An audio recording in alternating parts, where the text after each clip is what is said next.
Allez, on passe au top 34. Parmi les moments qui ont beaucoup fait rire les téléspectateurs cette saison, il y a la chronique d'Eliott. Il y avait notamment un rendez-vous qui s'appelait « Qu'est-ce que tu fais là ?» Le prank est très simple. On récupère les photos des personnes à piéger sur les réseaux sociaux et avec, on crée de fausses pubs un peu gênantes qu'on affiche sur des immenses camions qui passent juste à côté d'eux. Vous allez voir, c'est une darka. La nouvelle séquence s'appelle « Qu'est-ce que tu fais là ?» C'est notre ami Eliott, vous connaissez Eliott, qui est incroyable, qui était au salon de l'agriculture, qui était au salon de la voyance. Il est d'aller dans la rue et cette fois, vous allez voir, on a trouvé une idée. Des gens nous ont aidés à piéger leurs proches. On a pris leurs photos Insta, c'est devenu des pubs virales. Le seul problème, c'est qu'ils n'étaient pas trop au courant. Regardez, c'est une nouvelle séquence, c'est parti. Vous partez en vacances souvent? Oui, je pars souvent dans le sud, c'est un peu moins cher. Et est-ce que ça peut vous arriver, parce que c'est vrai que c'est plutôt à la mode, de partir dans des vacances naturistes un petit peu? Dans des plages naturistes? Non, pas du tout, non. Mais du coup, excusez-moi, qu'est-ce que vous faites là? Non, ce n'est pas moi. Ah, si. Non, bah... Non, mais c'est une blague, mais d'où ça sort ça? Le camping du Gland? Ah oui? Du Gland? Vous partez là-bas? Mais je pars pas à trouver des glands, moi. Je pars en vacances, je ne fais pas ça. Non, mais c'est bien vous. Mais non, sincèrement, j'aurais bien voulu. Mais je suis un petit peu mieux en vrai. Merci beaucoup de répondre à mes questions. Pas de soucis, je réponds à vos questions. C'est quoi le médicament que vous achetez le plus, on va dire? Doliprane. Hein. Du Doliprane. Ça vous arrive de prendre d'autres médicaments que du Doliprane? Moi, je vous ai dit, Smecta, moi.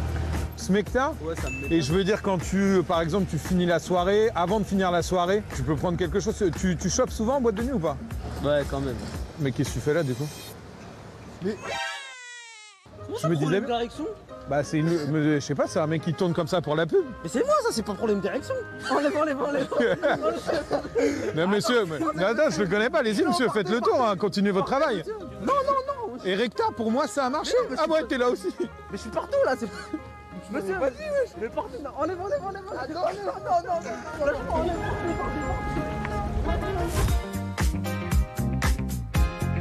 Bonjour, merci beaucoup. Je peux vous demander vos prénoms déjà? Je m'appelle Déborah. Déborah. Dina. Dina, alors on va parler des habitudes de couple. Je vais me permettre du coup de vous demander si vous êtes en couple. Bien sûr. Oui, bien sûr. Marié. Ouais. D'accord, et vous?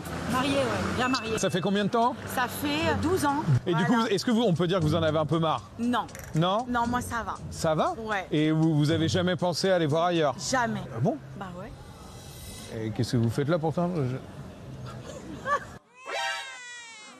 Vous êtes... Bah, c'est la nouvelle application Marié Infidèle, vous êtes dessus, c'est vous? Non, c'est pas moi. Ah si, c'est... C'est moi, mais c'est quoi ça? Marié Infidèle. En fait, depuis tout à l'heure, vous me dites que vous en avez marre de votre mari, mais je comprends pourquoi. Marie? C'est quoi ça? C'est ma gueule ou quoi? Mais pas du tout. C'est bien vous. Ouais, c'est moi. Mais qu'est-ce que, du coup, là... Bah je sais pas, c'est peut-être un montage, hein. Est-ce que pour vous, déjà, l'hygiène, c'est important? Condition indispensable, je pense, Ouais. pour tout à chacun. Ouais. Parce que sentir l'ail, c'est juste impossible en fait. Ouais, j'imagine. Vous vous brossez les dents combien de fois par jour? 2 fois. Deux fois? Et soir, ouais. Ah, pas 3 fois, pas le midi non plus? Ben, si j'ai la possibilité de prendre avec moi, je le fais. Mais si j'ai pas la possibilité, Ouais. une gomme ou quelque chose qui fera office d'eux, du moins. D'accord. Mais du coup, qu'est-ce que vous faites là?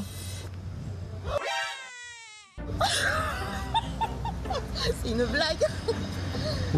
Vous aviez l'habitude de puer un peu de la bouche? Ah, pas du tout. Ah bah, c'est bien vous sur la pub. Vous avez déjà fait de la pub? Mais jamais. Fresh Gum, insume enfin ton haleine. Santé la menthe, pas la mort. Mais en tout cas, là c'est mon image de marque. J'espère que je vais toucher quelque chose par rapport à Je sais pas. C'est quoi le médicament que vous allez le plus utiliser en pharmacie, le plus acheter quoi? Doliprane. Doliprane. Pas que non, j'ai l'impression. Pas que, non. Vous avez déjà eu des problèmes un peu à l'arrière-train, comme on dit? Ouais. Alors non, pas encore. Excuse-moi, mais tu traînes depuis tout à l'heure, qu'est-ce que tu fais là? Voilà. Non mais la preuve, genre. Ah non. Ah les bâtards. Qu'est-ce que tu fais là? Les bâtards. Ah, c'est des bâtards. Excuse-moi, Mais c'est ma photo sur Insta, wesh. prépare. Mais attends, mais c'est ma photo sur Insta. Venez à Attends, bout des mais petits attends. tracas du huc. T'as déjà eu des hémorroïdes? Tu nous as dit que t'avais aucun problème. Putain, c'est une Mais c'est dinguerie. qu'il en est fier en plus de ça. Eh ben voilà, tu peux aller sur les Champs-Élysées, c'est bon. Putain, mais de tous les côtés, il y a ma tête en plus. Putain, mais non. Merci Elliot. Elle viendra la semaine prochaine et demain, je sais pas où il sera. Et il en a fait plein des blagues comme ça, Elliot. Allez, on passe au top 33. Le 30 avril dernier, Cyril avait reçu Yves, un homme de 78 ans qui était obligé de dormir dans sa voiture après avoir été mis à la porte de son domicile par son propre fils. Son histoire avait suscité une énorme indignation chez les spectateurs. On regarde à nouveau son témoignage poignant. Alors, merci Yves d'être avec nous. Mais je comprends pas. Votre fils, il vient de le dire, donc c'était quoi la dispute avec votre fils pour que ça prenne des proportions énormes comme ça? Banal, parce que il voulait il voulait tout diriger, et puis moi je dis non, t'es chez moi, c'est tout. Hein. Tu t'as pas, parce qu'au début quand ils sont arrivés, il n'avait pas de travail. Donc j'ai nourri pendant un certain temps en tout, il y avait quand même 6 personnes à la maison. 6 personnes à la maison, ouais. Je peux vous dire que. Hein, non, mais au début, vous voulez faire plaisir oui, pour rendre service, c'est tout. Mais comment un fils, excusez-moi, comment un fils... mais pour moi, c'est plus mon fils. Hein. Bah oui, mais Il n'existe plus. Franchement, mais vous aviez de bons rapports avec lui avant? Avant, j'étais moyen.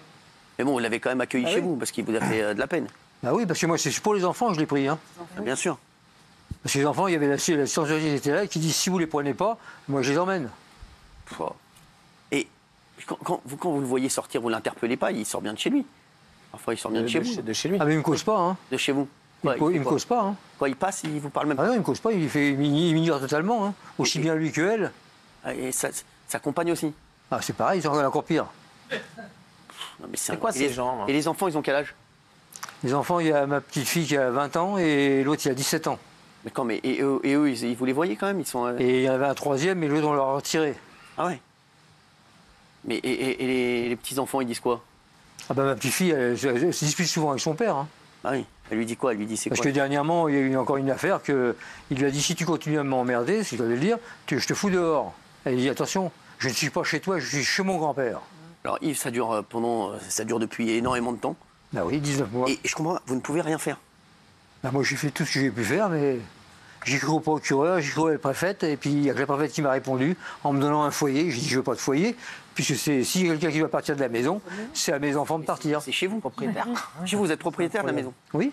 Mais je ne comprends pas. Comment ça se fait? C'est un truc de fou. Encore une fois, on marche sur la Parce que les lois sont mal faites, parce que la loi à l'heure actuelle qui sont sorties, c'est mon fils, il squatte pas la maison. Ah, comme c'est votre fils, il ne squatte pas la maison. Ah bah non, et voilà, et voilà. Oui. Ça. Bah oui. Non mais c'est Squatte pas la maison. Avec la nouvelle loi qu'ils ont fait, c'est de la famille, ça compte pas. Non mais je vous jure, mais vous savez que on devient fou ici. On devient fou. Après bon, c'est rare quand même qu'un fils ait un tel comportement. Votre fils a été contacté par son employeur qui a vu l'émission et qui l'aurait, je mets des guillemets, menacé. Voilà. C'est pas bien ce que tu fais à ton papa, donc laisse la maison. Donc ça devrait a priori se décanter. En attendant, il y a une solution provisoire à l'hôtel d'une quinzaine de jours. Et puis la ville également va faire le nécessaire. Alors Yves, sachez-le, on va aussi, je sais qu'ils ont fait un geste bien sûr, Julien et des équipes d'M6, on va faire aussi un geste, hein, bien entendu, on ne vous laissera pas dans la voiture tant que ce ne sera pas réglé. Mais en tout cas, voilà, on va aussi prendre en charge l'hôtel ensuite après nos amis, hein, pour que vous soyez quand même à l'hôtel, parce que vous n'allez pas rester comme ça dans la rue. Et je vais vous dire, le seul moyen, c'est de raisonner ce garçon. Comment il peut se regarder dans une glace? Comment il peut vivre comme tous les jours et se dire mon père dort dans une voiture? Je suis désolé. Là, pour moi, y a pas, si la justice ne peut rien faire, et je suis désolé, c'est à lui de se dire. Franchement, comment ils peuvent vivre tranquillement alors que son père est dans la voiture. Franchement, c'est un moment, il faut qu'ils se disent j'ai envie d'être un homme.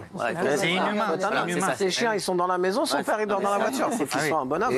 Et en plus, le fils en tout cas sa belle-fille, a un appartement dont elle est locataire qui est inoccupé. Un foyer. C'est fou. Donc on est vraiment là dans une histoire... Non mais c'est fou. Merci Yves d'avoir été avec nous. Allez, gardez le moral. Je sens que ça va s'arranger, vous allez voir, je suis sûr. Déjà, il nous a annoncé, Pascal nous a annoncé des très bonnes nouvelles. Merci. Merci beaucoup et bravo pour ce que vous faites. Et vous embrassez fort mon Julien, il sait que je l'adore. Oui, je sais bien. Et puis la partie de tennis bientôt, je sais bien. Bien sûr, quand il veut. Voilà. Merci.